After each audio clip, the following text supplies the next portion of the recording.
వారు వృత్తిరీత్యా వైద్యులు. గత 3.5 దశాబ్దాలుగా హైదరాబాద్లోనే ఫిజిషియన్గా, డయాబెటాలజిస్ట్గా, కార్డియాలజిస్ట్గా ప్రాక్టీస్ చేస్తున్నారు. అలాగే డాక్టర్ దుర్గాబాయ్ దేశ్ముఖ్ హాస్పిటల్లో మెడికల్ డిపార్ట్మెంట్లో ప్రొఫెసర్గా గాను, హెడ్ ఆఫ్ ది డిపార్ట్మెంట్ గాను ఉన్నారు. వీరు విద్యార్థి దశ నుంచి రచనా వ్యాసంగంలో చేస్తూనే ఉన్నారు. రచనా వ్యాసంగాన్ని మొదలుపెట్టి కంటిన్యూ చేస్తూనే ఉన్నారు. 1950 మే 10వ తేదీన ఆంధ్రప్రదేశ్ కృష్ణా జిల్లా మామిడికోళ్ల అనే గ్రామంలో జన్మించారు. పాఠశాల జీవితాన్ని మచిలీపట్నంలోను, రంగరాయ వైద్య కళాశాల కాకినాడలో MBBS, ఆంధ్ర మెడికల్ కళాశాల విశాఖపట్నంలో MD మెడిసిన్ పూర్తి చేశారు.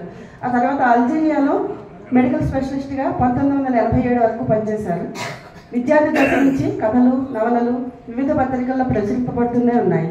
అప్పుడు రాసిన కథలన్నీ డాక్టర్ చిత్తర్వ మధు కథల సంకలనంగా వెలువడ్డాయి. తర్వాత మెడికల్ సైన్సెస్ నేపథ్యంలో చాలా సైన్స్ ఫిక్షన్ నావెల్స్ రాశారు. ICCU, బై పొలోనియా, ఎపిడమిక్ నావెల్స్ అప్పటి ఆంధ్రప్రభ వారపత్రిక, నవ్య వారపత్రికలలో సీరియలైజ్ అయ్యాయి. స్పేస్ ఓపెరా అనే సైన్స్ ఫిక్షన్ ప్రక్రియలో కుజుడి కోసం అనే రచన చేశారు. ఇది వార్ ఆఫ్ మార్స్ అనే వారు రాసిన ఆంగ్ల నవలకు తెలుగు అనువాదం వారీ చేశారు.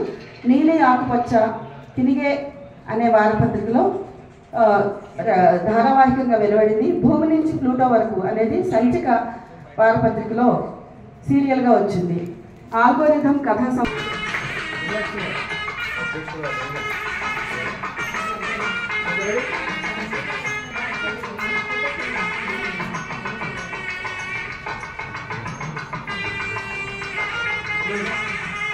Gracias.